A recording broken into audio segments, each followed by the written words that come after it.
Bonjour, donc là ça va être la session 9, tout ce à quoi tu résistes persiste.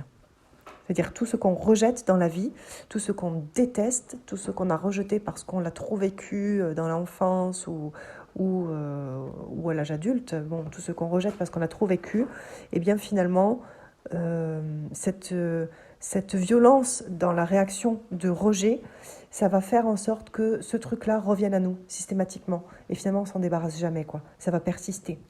Parce qu'à la base, c'est déséquilibré. Chaque fois que la vie nous amène un challenge, c'est qu'il y a quelque chose à rééquilibrer. Donc dès qu'on tombe sur quelque chose qu'on a du mal à faire, qu'on ne veut pas affronter, que l'on rejette en bloc, c'est qu'il y a quelque chose de déséquilibré.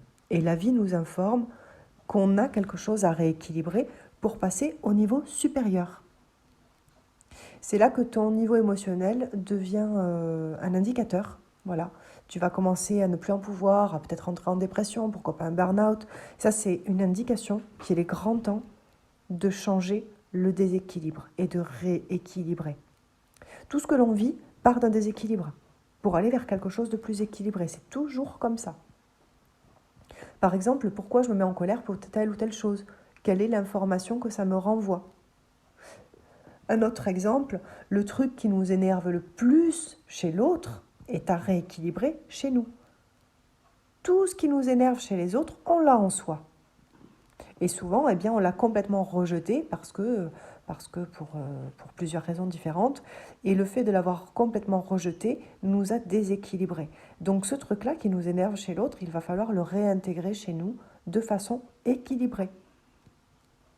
Donc, aller voir dans notre vie à quel moment on s'est nous-mêmes comporté de cette façon. Et si on se dit « Ah non, moi je n'ai jamais fait ça », on se ment à soi-même.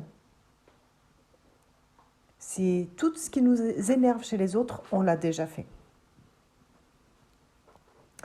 Donc par exemple, qu'est-ce qui nous énerve le plus chez l'un des deux parents? En prenant l'exemple de la maman qui passe son temps devant la télévision à rien faire, en mode feignant, en mode laisser aller. On ne se rend pas compte, mais on a le même défaut. Juste, on ne l'a pas accepté. Donc ce truc-là, on l'a en nous, mais on l'a complètement rejeté. Donc du coup, eh bien, on croit qu'on n'est jamais feignant. Ben non, on n'est jamais feignant, mais en fait, on a envie de l'être. Donc on l'a en nous. Et ce truc-là, on le désintègre de notre être et on l'ignore. Et ça nous déséquilibre. Pour rééquilibrer, le truc à faire, c'est d'aller voir le côté positif de ce truc-là. Par exemple, quel est le côté positif d'être en mode laisser aller, avachi devant la télé avec ma boîte de chips? Quel est le côté positif de ce truc-là par rapport à mes valeurs hautes? Voilà. Par exemple, je veux un business inspirant. Eh bien, en quoi être avachi devant la télé de temps en temps va faire du bien à mon business inspirant? Eh bien, ça va me permettre de souffler, ça va me permettre de me déconnecter. Ça va me permettre de me déconnecter pour mieux me rééquilibrer. Ça va me permettre d'équilibrer mon côté féminin et mon côté masculin. Le côté masculin où je fonce, je suis au turbin et j'arrête pas parce qu'il faut faire faut faire bouillir la marmite. Et mon côté féminin où je mets du confort dans la maison, je vais faire un peu de rangement, de décoration, de méditation, de tout ça. Voilà, donc il faut équilibrer le côté féminin et le côté masculin parce que ça va permettre d'être plus efficace, de se développer en tant que personne, de développer son entreprise, etc. Et retrouver la synthèse des deux, du positif et du négatif, eh ben, ça nous rend plus puissants. Voilà, eh bien, je te laisse là-dessus. Et puis, du coup, je te laisse aller voir tout ce qui a pu être déséquilibré, tout ce que tu as pu rejeter en bloc, et du coup, faire une liste de toutes ces choses-là. Donc, par exemple, est-ce que tu as rejeté la méchanceté en bloc en étant trop gentil? Ce qui fait qu'après, on est abusé, on est malheureux, on se sent faible parce qu'on a l'impression d'être un paillasson, on se sent impuissant dans sa propre vie. Voilà. Il y a aussi la violence qu'on peut rejeter parce qu'on a vécu de la violence et qu'on ne veut surtout pas la reproduire. Donc ce que ça fait, eh bien, c'est qu'on ne sait pas se défendre, on ne sait pas se protéger.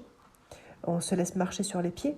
On attire des personnes violentes, perverses narcissiques, voilà, des personnes qui vont être une forme de violence pour nous. parce que ces gens, c'est pas de leur faute, hein, mais ils dénotent chez nous une certaine vulnérabilité et eux ont besoin de cette vulnérabilité pour exister, donc ils viennent vers nous. Voilà. Et bon, ben voilà, ben tu fais la liste de toutes ces choses-là. Et puis, on se retrouve pour la prochaine session. Allez, bonne journée, bye bye.